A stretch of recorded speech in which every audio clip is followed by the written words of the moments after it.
لاحظت حاجة غريبة قوي خلال الكشوفات اللي بتجيلي. لقيت ان معظم الامهات اللي بتجيلي معتقدين ومقتنعين جدا ان هم ما بيعملوش حاجة في حياتهم غير انهم قاعدين مع اولادهم.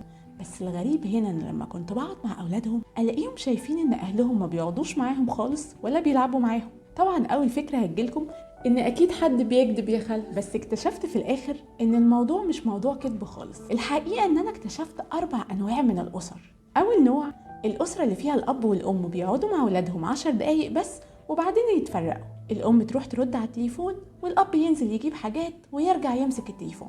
تاني أسرة الأب والأم فعلا بيقعدوا مع أولادهم، بس الوقت اللي بيقعدوا فيه معاهم بيقعدوا يطلبوا منهم طلبات كتيرة جدا. المفروض من ولادهم إنهم يخلصوا كل الطلبات دي، حتى لو كانت مجرد طلبات بسيطة زي هات مية، اقفل الباب، افتح المروحة. تالت أسرة الأب والأم من البداية كل واحد بيعمل فيهم حاجة. الأب ماسك التليفون والأم قاعدة بتعمل الأكل والأولاد قاعدين بيلعبوا قدامهم.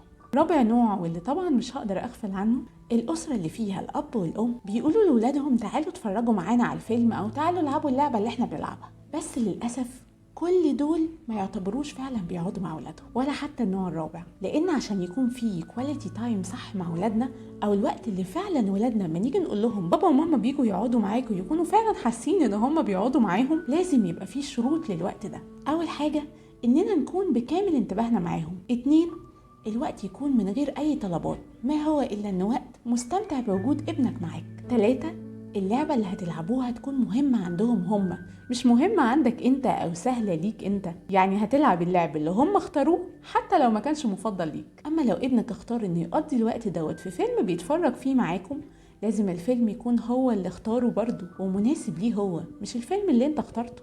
بس عشان الوقت الخاص بأبنائك يحقق أعلى كفاءة، في شروط أكثر دقة تشبع لكل ابن من أبنائك احتياجه العاطفي، ودي اللي هنعرفها بالتفصيل الحلقة الجاية. أشوفكم على خير الحلقة الجاية.